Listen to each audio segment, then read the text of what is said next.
Erev Tov Chavrim, I'm Stephen Ben-Nun. You're watching Israeli News Live. It looks like the U.S. is beginning to prepare the public for a preemptive strike on North Korea. That's not exactly what the United States' ambassador to the United Nations, Ms. Haley, is saying, but it seems to be clearly preparing the public for such an action. And of course, we cannot say that it doesn't go unmerited with Kim Jong-un and his latest nuclear missile test that he did, his latest ICBM. Now, some people some are trying to downplay this as not being an ICBM, but as of right now, it has a range of 4,500 kilometers, can go pretty doggone good ways. Japan, no doubt Hawaii is definitely within their target range, and when they launched this test missile, as we mentioned the other day on Israeli News Live from a tweet put out by RT's reporter and field reporter Murad Gazdiev, the missile went 1,200 kilometers into the atmosphere. Well, if it can go 1,200 kilometers in the atmosphere, I have a feeling it can go a heck of a lot further than 4,500 kilometers, according to Missile Threat. Their website, missilethreat.csis.org. Anyway, going back though to Ms. Haley and what she has to say, let's listen just for a moment here, some of the comments that she makes here as she has the Japanese and South Korea representatives with her. The United States, along with Japan and South Korea, are extremely concerned about what is coming out of North Korea these days. The three of us have all asked for a Security Council emergency meeting, which we will be going into. But really, if you look at the process, we've been talking constantly about test after test after test from North Korea. But now we're seeing the longest ballistic test that we've seen so far. Then we're hearing the rhetoric of any time, any place. And we're not going to continue to just say, go ahead and test as often as you want. Well, as you can kind of gather from what Ms. Haley is stating there, definitely keeping all those options on the table. What's kind of interesting, though, as you get down to the end of the State Department's broadcast here, she states that they're not there for a regime change. I thought that was just a little bit odd, especially in light of the fact that they're calling for the regime change of President Bashar al-Assad, and he has absolutely no nuclear weapons. I guess it depends on what type of toys you have in your arsenal as to whether or not you vocally call for one way or the other. Also, though, just to kind of show that it's not just rhetoric, that the United States is definitely preparing for that type of a preemptive strike, we have Lorenzo on his channel Already Happened. .com. South Korea military convoy loaded with heavy self-propelled artillery spotted near Paeju, about 15 kilometers away from North Korean border there. Just kind of give you a little bit of this, the equipment as it's going along the road here. Is one car following up beside these different things. It looks a lot like a howitzer from the back end as they're coming up on this.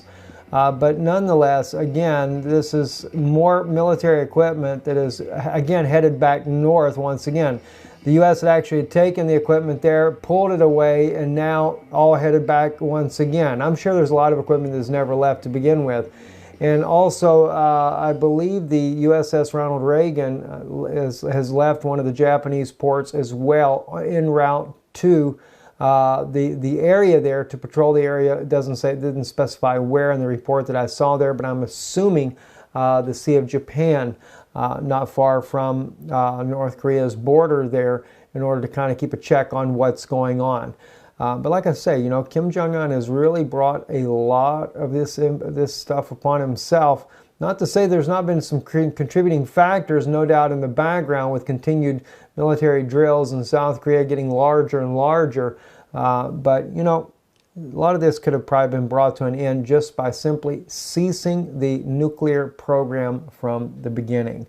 And maybe not oppressing your people to such a massive degree that Kim Jong-un has oppressed his own people, trying to make himself look like the Pharaoh of Egypt, so to speak. Anyway, moving on in other news as well. This one's kind of an interesting story that I've seen that just came out. My wife shared some of these with me. U.S. says Syrians built crematorium at prison to dispose of bodies.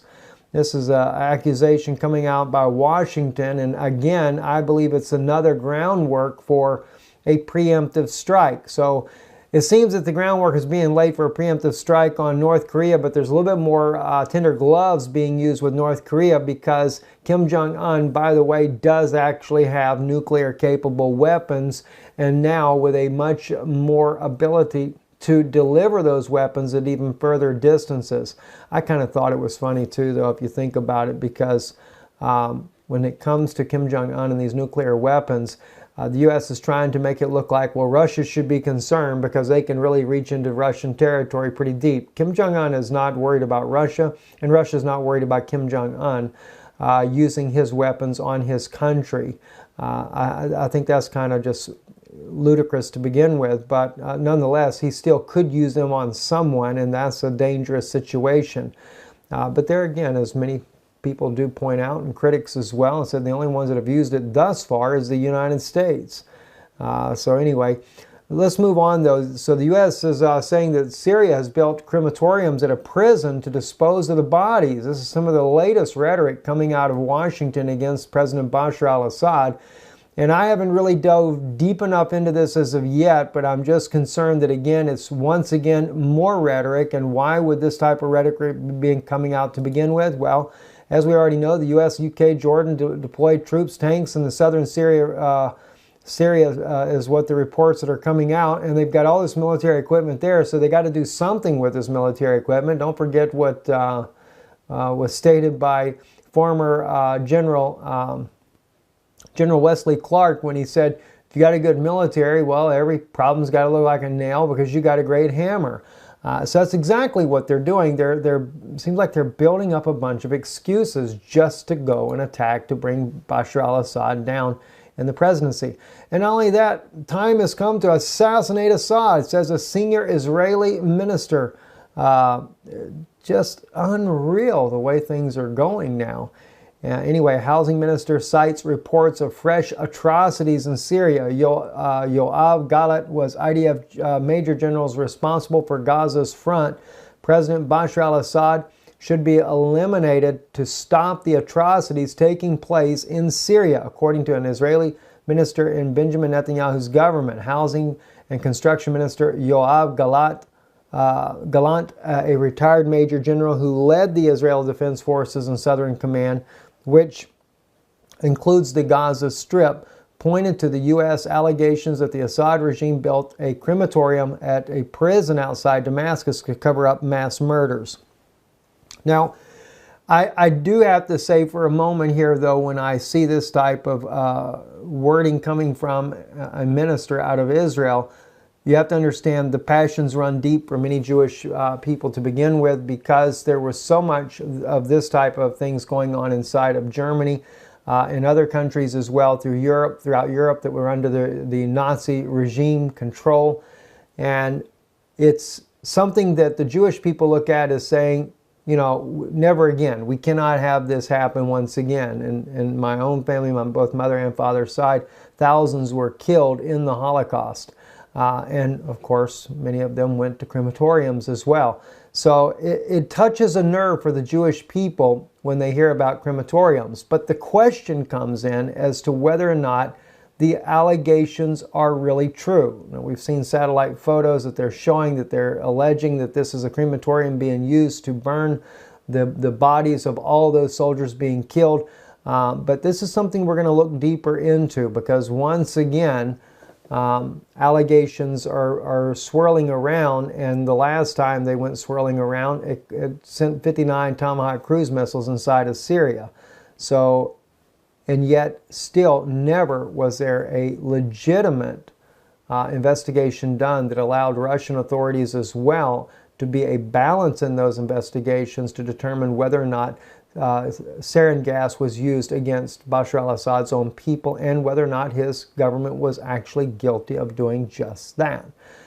Too much information to the contrary of it. So again, you have to kind of take these types of reports with a grain of salt, but, you know, never worry about it. There is a mass propaganda machine out there already working on this, and long as you can get the public behind you and get all the mothers out there that are weeping and crying for the children of Syria, which there should be a lot of weeping and crying, but unfortunately it is on both sides, and I'll agree with that. It is on the Assad side, it's on the Russian side, but it's also on the U.S. side. It's on the Free Syrian Army side, it's on al-Nusra, al-Qaeda, it's on ISIS, it's on the NATO coalition, it's on the Iraqis, it's on the Turkish, it's on every one of them side over there that are in there fighting in this country, all fighting against one another, and it seems like half the time nobody knows who the real enemy is to begin with. When will it ever end? I don't know. Anyway, troubling as it may be, things just don't seem to want to calm down. And another one too I wanted to share with you that's also on already happened on their Twitter page, and this just confirms the U.S. preparing more and more, and that was Sam Drew. Lorenzo posted Sam Drew's information here that now a little base that was built just on the border of Syria, on the Jordanian side, where Syria, Iraq, and Jordan come together. This small airstrip was built for drones. And I don't know how well you guys can see this. It was originally built with one drone in mind. Now they have 3 drones that are stationed at this particular little base there. Whether they're using the drones for airstrikes, whether they're using the drones for reconnaissance, whatever the case may be. I would be inclined to believe more for the purpose of reconnaissance than actual airstrikes at this point here, although they can be used for airstrikes as well. But I say that because of the fact that I do believe that the U.S. is preparing to launch a strike inside of Syria. And after we've seen the latest information that I've shared with you here, it seems like it's only a matter of time. I'm Stephen Benoon. You're watching Israeli News Live. Erev Tov.